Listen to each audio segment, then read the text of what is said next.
जटाटवी गलज्जल प्रवाह पावितत्सले गलेवलम्ब्य लम्बिताम्बुजङ्गतुङ्गमालिकां डमड्डमड्डमड्डमनिनादवड्डमर्वयं चकार चण्डताण्डवं तनोतु नः शिवा शिवं। जटाकटाः सम्भ्रमा भ्रमान्यलिम्प निर्झरी विलोलवीचि वल्लरी विराजमानमूर्धनि धगद्धगद्धगज्ज्वलल्ललाटपट्टपावके किशोरचन्द्रशेखरे रतिः प्रतिक्षणं मम। जटाटवी गलज्जल प्रवाह पावितत्सले गलेवलम्ब्य लम्बिताम्बुजङ्गतुङ्गमालिकाम्।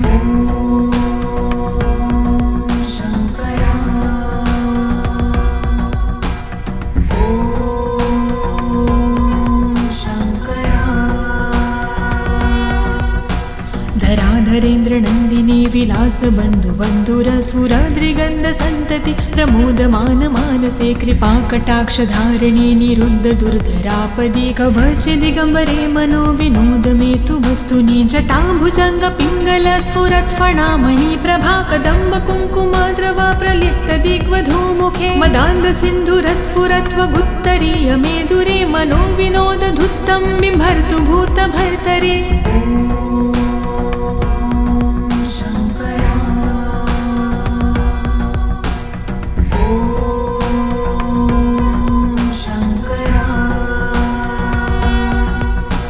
सहस्रलोचन प्रभृत्य शेषलेख शेखर प्रसून धूलिधोरणि विधूसराङ्घ्रिपीठ भुजङ्गराजमालया निबद्ध जाट जूटकः श्रिये चिराय जायता चकोरबन्धुशेखर ललाट चत्वरज्वल धनञ्जय स्फुरिगभानिपीत पञ्चसायकं निमन्निलिम्बनायम सुधामयूखलेखया विराजमान शेखरं महाकपालि सम्पदे शिरोजलायमस्तु नः।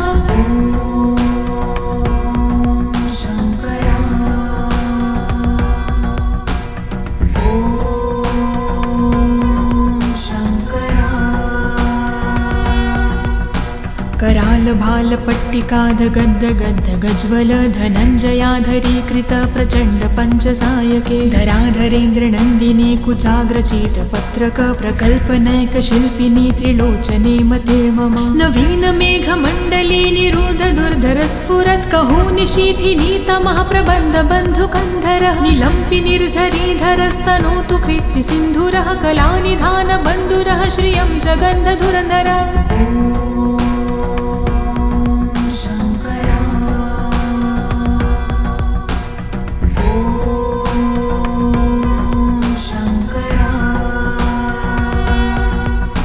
प्रफुल्ल नील पंकज प्रपंच काली मच्छटा विडम्बिकण्ठ कन्धरारुचि प्रबन्ध कन्धरं स्मरच्छिदं पुरच्छिदं भवच्छिदं मखज्जिदं गजच्छिदान्ध कच्छिदं तमन्त कच्छिदं भजे। अगर्व सर्वमङ्गला कला कदम्ब मञ्जिरी रसप्रवाह माधुरी विजृम्भणा मधुव्रतं स्मरान्तकं पुरातकं भावन्तकं मखातकं गजान्तकान्धकान्तकं तमन्तकान्तकं भजे।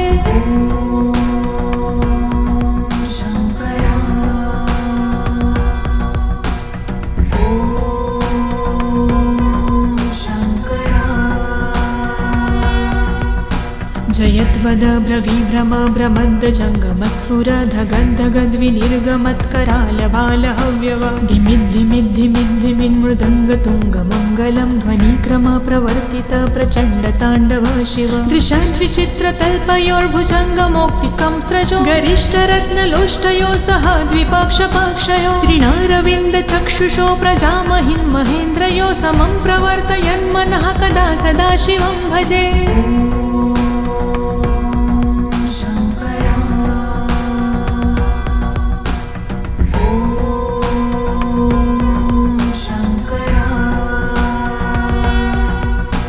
कदा निलिम्प निर्झरी निकूज कोटरे वसन् विमुक्त दुर्मती सदा शिरस्तमञ्जलि वहन् विमुक्त लोल लोचनो ललाम भाल लग्नकः शिवेति मन्त्रमुच्चरन् कदा सुखी भवाम्यहम्। निलिम्पनाथ नागरी कदम्ब मौल मल्लिका निगुम्ब निर्भर लक्षणं धूष्णिका मनोहरः तनोतु नो मनोमुदं विनोदिनी महानिशं परिश्रया परं पदं तदङ्गजद्विषाचयः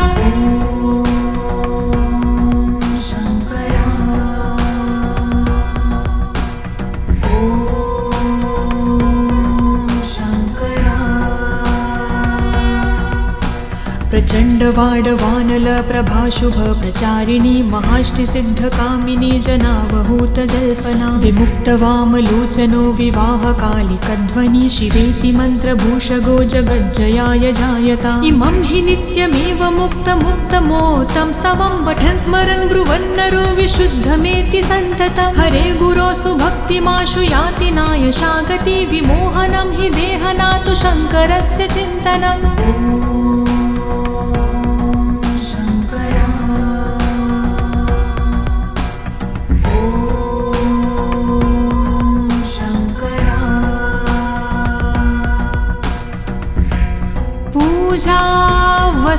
पूजावसानसमये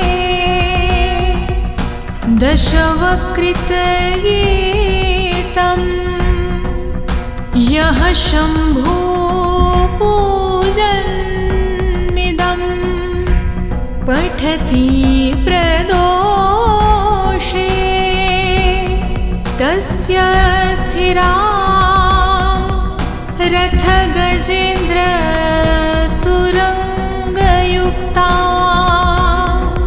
लक्ष्मी सदैव सुमुखी प्रददाति शम्भुः इति शिवताण्डवस्तोत्रं सम्पूर्णम्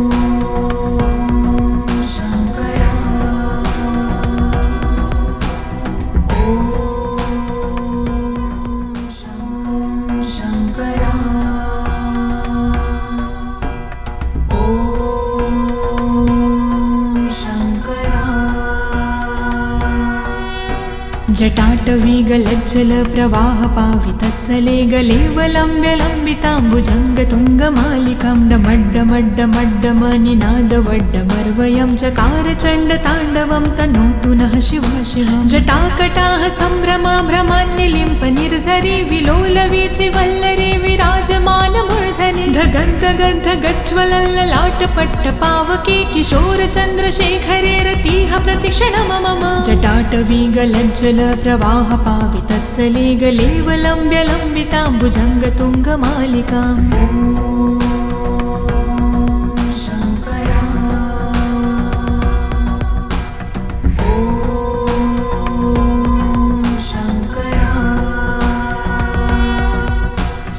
धराधरेन्द्रनन्दिनी विलासबन्धुबन्धुरसुराद्रिगन्धसन्तति प्रमोदमानमानसे कृपाकटाक्षधारिणी निरुद्धदुर्धरापदि कवचदिगम्बरे मनो विनोदमेतु वस्तुनि जटाभुजङ्गपिङ्गलस्फुरत्फणामणि प्रभा कदम्बकुङ्कुमद्रवा प्रलिप्तदिग्वधूमुखे मदान्धसिन्धुरस्फुरत्वगुत्तरीयमेधुरे मनो विनोदधुत्तं बिभर्तु भूतभर्तरे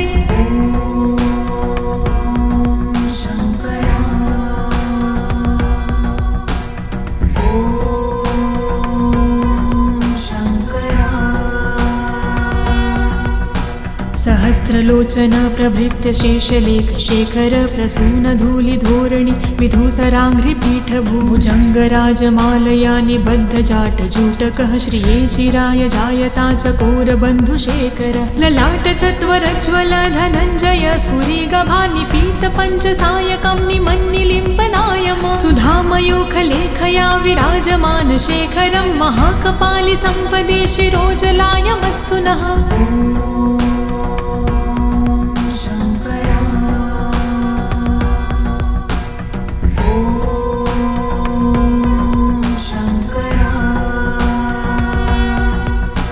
करालभाल कालपट्टिकाधगद् गद् गज्वल धनञ्जयाधरीकृत प्रचण्ड पञ्चसायके धराधरेन्द्र नन्दिनी कुचाग्रचित्रपत्रक प्रकल्पनैक शिल्पिनी त्रिलोचने मते मम नवीन मेघमण्डली निरुध दुर्धर स्फुरत् कहोनि शीथिनी तमः प्रबन्ध बन्धुकन्धरः निलम्पि निर्झरीधरस्तनोतु कृत्ति सिन्धुरः कलानिधान बन्धुरः श्रियं जगन्धधुरधरः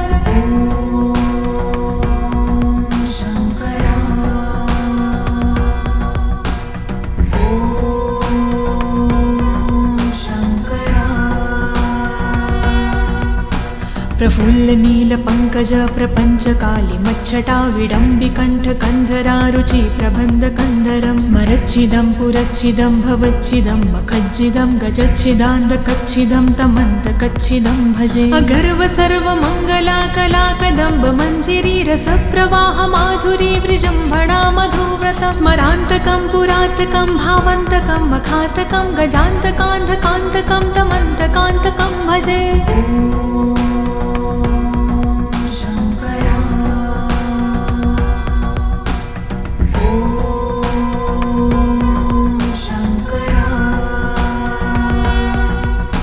जयद्वद ब्रवीभ्रम भ्रमद् जङ्गमस्फुर धगद्धगद्विनिर्गमत्करालबालहव्यव धिमिद्धिमिद्धिमिन्मृदङ्गतुङ्गमङ्गलं ध्वनिक्रम प्रवर्तित प्रचण्ड ताण्डव शिव दृशद्विचित्रतल्पयोर्भुजङ्गमौक्तिकं स्रजो गरिष्ठरत्नलोष्टयो सह द्विपक्षपक्षयो त्रिणारविन्द चक्षुषो प्रजामहिन् महेन्द्रयो समं प्रवर्तयन्मनः कदा सदा शिवं भजे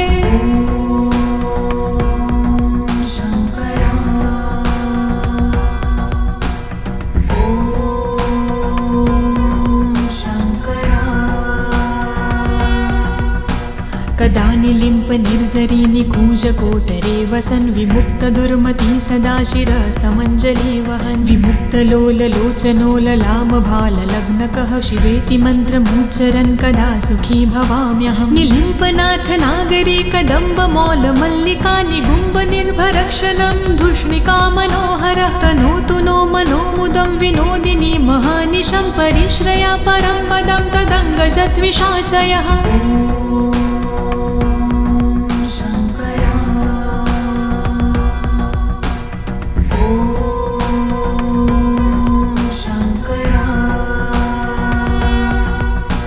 प्रचण्ड वाडवानल प्रभाशुभ प्रचारिणी महाष्टिसिद्धकामिनी जनावहूत जल्पना विमुक्त वामलोचनो विवाहकालिकध्वनि शिवेति मन्त्रभूषगो जगज्जयाय जायता इमं हि नित्यमेव मुक्तमुक्तमोतं स्तवं पठन् स्मरन् ब्रुवन्नरो विशुद्धमेति सन्ततं हरे गुरो सुभक्तिमाशु याति नायशागति विमोहनं हि देहनातु शङ्करस्य चिन्तनम्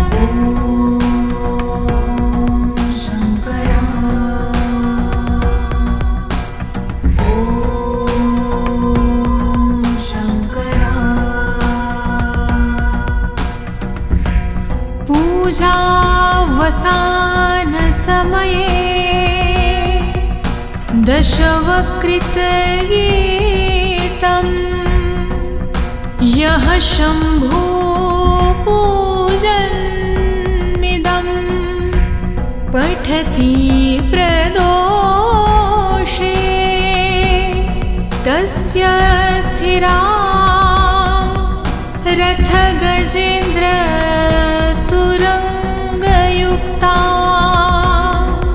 लक्ष्मी सदैव सुमुखी प्रददाति शम्भुः इति शिवताण्डवस्तोत्रम्